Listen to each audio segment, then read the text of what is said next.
Olá você, seja bem-vindo, aqui é o Portal da Engenharia Mecânica, eu sou o Severiano, estou aqui para apresentar essa parte quarta dos nossos semicondutores, tá? Nessa parte nós vamos concluir esses semicondutores, esse nosso bate-papo sobre semicondutores, falando da condução elétrica desse dispositivo, tá? Antes de continuar, porém, eu gostaria de pedir a você que está chegando aqui, tá? Que se inscreva no canal, dá essa ajuda pra gente, se inscreva, compartilhe, dê seu like se gostar, tá? Nos ajude a ir adiante nesse trabalho, tá? Pois bem, dentro da condução elétrica, nós todos sabemos que a condutividade desses dispositivos semicondutores, ele está entre os isolantes e os condutores, né? É um material que não conduz como os condutores e nem deixa de conduzir como os isolantes, ele está no meio termo aí, tá? Essa condição em semicondutores, seja tipo P ou N, ela resulta da nossa inserção de impureza, né? Que nós já falamos antes, que são as impurezas para o tipo N ou as impurezas para o tipo P, né? Que modificam as propriedades elétricas, conforme já apresentado anteriormente, tá? A seguir nós vamos dar uma discutida em cima dessa condução elétrica, levando em conta os dois tipos de semicondutores, né? O condutor P positivo e o condutor P negativo, ou vice-versa, tá? Vamos começar pelo semicondutor negativo, que é o N, o tipo N, tá? Esses semicondutores, né, conforme visto anteriormente, eles são dopados com elementos que possuem um elétron extra na última camada, ou seja, a camada de valência que nós aprendemos lá em química, né? Então, e física também. Então, eles possuem elétrons extras nessa última camada, tá? Geralmente, esses elementos, eles pertencem ao grupo 5 da tabela periódica dos elementos, né? Conforme a gente pode ver aqui na figura 6, né? Nós temos aqui uma adaptação da tabela periódica dos elementos. E no grupo 5, tá? No grupo 5 aqui, nós temos o nitrogênio, o fósforo, o arsênio e o antimônio. Então, esses dois rapazes aqui é que são os dopantes para se conseguir um material do tipo semicondutor tipo N, tá? E geralmente se usa muito o fósforo nesse caso, o arsênio também, mas o fósforo é o mais usado, tá? A estrutura eletrônica, para explicar essa condução, né? Trazendo nossa figura 1, né? Essa figura 1 aqui que nós já usamos anteriormente, né? Que tem sua banda de valência, a banda de condução aqui para os isolantes, semicondutores e condutores, né? Já é conhecida dos vídeos anteriores, das conversas anteriores. A introdução do dopante cria níveis de energia adicionais próximos à banda de condução, que é essa banda aqui, tá? A banda de condução. Então ele cria energias para que essa energia retire o elétron da última camada, no caso aqui o elétron de fósforo, né? Para ele se tornar um semicondutor. Então isso é um trabalho muito bem feito, já foi explicado como isso é feito, a inserção dessas impurezas, tá?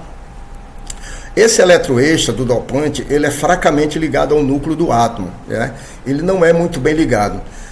Logicamente, assim ele pode ser retirado com mais facilidade quando é excitado por uma tensão elétrica. Se é excitado por uma tensão elétrica, ele pode ser excitado para a banda de condução. Ele pode pular dessa banda de valência para a banda de condução aqui, tá? Através de uma excitação de tensão elétrica. Para melhor explicar isso aqui, eu trouxe aqui a figura 4, também já apresentada, né? Nós temos o átomo de silício, que todos nós sabemos que tem 4 elétrons na última camada. Essa parte vermelha aqui são os 4 elétrons do silício. Aí vem a intromissão do fósforo, né? Aqui marcado por verde, com seus elétrons marcados por verde. Aí vem a inserção e a intromissão do fósforo, que tem 5. Ora, esse elétron extra aqui, ele vai se tornar um elétron livre se for feita uma provocação através de uma tensão elétrica. Então esse elétron extra que está intrometido aqui, na hora de uma tensão elétrica, ele pula daquela camada que eu falei de valência para a camada de condução. E aí ele fica livre para fluir, tornando o material semicondutor, tá? Indo mais para frente, ainda sobre condução elétrica, a gente tem aqui um esquema, né, que dá mais ou menos para entender como é que é. Você tem uma fonte aqui de corrente contínua que vai exercer uma tensão em cima desse semicondutor, tá? Então, quando esse campo elétrico é aplicado, esses elétrons adicionais extra, que nós vimos lá atrás, né, o extra, aqueles intromissores de fósforo, aqueles elétrons extras, eles se movem em direção ao campo, né? Tornando-se elétron livre. Então ele foi arrancado da área de valência e foi levado para a área de condução, tornando-se elétron livre, ou seja, e isso contribui para a corrente elétrica. Então você vê um elétron, ele vai pulando nesse sentido, aqui meio alaranjado é o sentido dos elétrons, né? Só que no semicondutor, à medida que ele sai, fica uma lacuna, fica um furo, né? Então esse furo é como se esse furo estivesse andando para trás, tá? Você vai sempre que um elétron sai, fica uma lacuna. Sempre que um elétron sai, fica uma lacuna. E isso cria uma corrente, né? Sempre que um elétron sai da valência, que pula para a área de condução, para a banda de condução, fica uma lacuna. E essas lacunas vão se repetindo e os elétrons vão fluindo, né? E a lacuna dá um sentimento de fluxo no sentido contrário, porque quando o elétron sai, a lacuna afasta e ele fica dando a sensação, e a corrente é isso mesmo que acontece, que ele vai no sentido inverso. As lacunas ficam fazendo essa direção aqui, tá? É mais ou menos a explicação que a gente consegue fazer.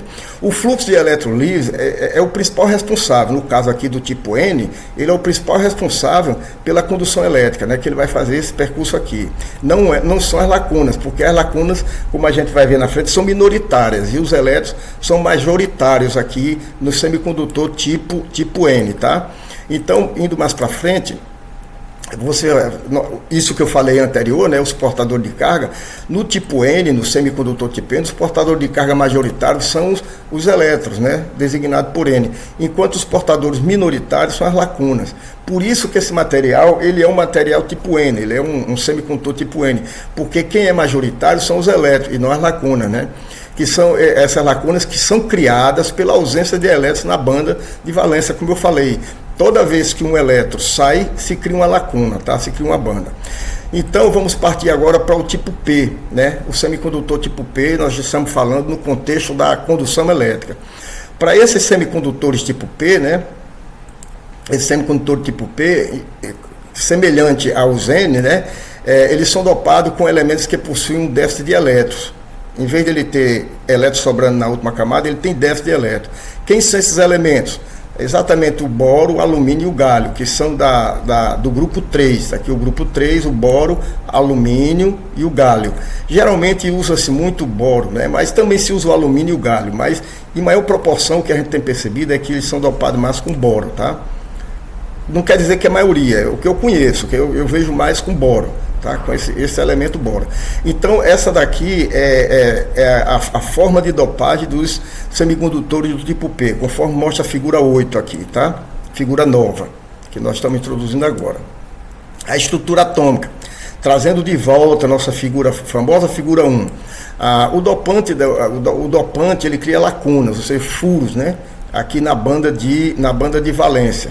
Ele cria furos aqui, que esses furos vão ser preenchidos por elétrons e passados para a banda de condução, tá?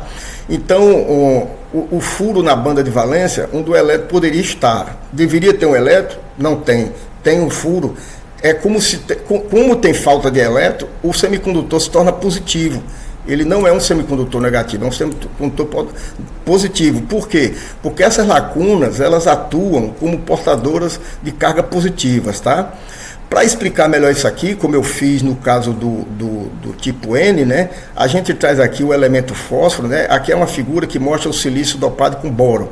Então você tem aqui o silício, né? Com quatro elétrons vermelhos aqui na última camada, e você tem a intromissão do danado do boro, que só tem 3. Ora, 4 com 3, 7. Então vai ficar essa lacuna aqui, vai ficar esse furo. É aquilo que a gente falou. Esse furo, ele pula da área, ele é transferido, preenchido por um elétron que pula para a área sai da área de valência e vai para a área de banda de condução. Sai da banda de valência e vai para a banda de condução, tá? Então essas lacunas, elas atuam como cargas positivas, né? Pois bem, semelhantemente aos tipo N, vamos fazer aqui uma comparação para o tipo P, né? Quando um campo elétrico, né, que está aqui uma fonte de corrente contínua, uma tensão, quando o campo elétrico é aplicado, os elétrons da banda de valência podem se mover para preencher essas lacunas. Então o elétron sai, aqui o elétron, né, aqui os elétrons, ele sai e preenche uma lacuna. Sempre que uma lacuna abre, o elétron preenche, né? E aquilo que eu falei, na lógica da corrente elétrica, é como se a lacuna estivesse andando no sentido contrário, ou seja, quando o elétron vai para frente, a lacuna, como são maior número, ela vem para sentido contrário, e fica uma corrente nesse sentido, né, de cargas positivas. Ou seja, não é carga positiva, são lacunas que tornam a semelhança de uma carga positiva, tá? Então, toda vez que um elétron, né, ele sai da banda de valência e se move e preenche uma lacuna, né? Efetivamente fazendo com que os buracos, esses furos deixados pela falta de elétron, né, se desloquem na direção oposta ao campo elétrico, ou seja, é aplicado um campo elétrico, uma tensão de uma corrente contínua, e eles se deslocam no sentido contrário, tá? Essa é a nossa explicação, como mostra essa figura 9 aqui, para a condução dos semicondutores tipo P, tá? Voltando aqui, perdão.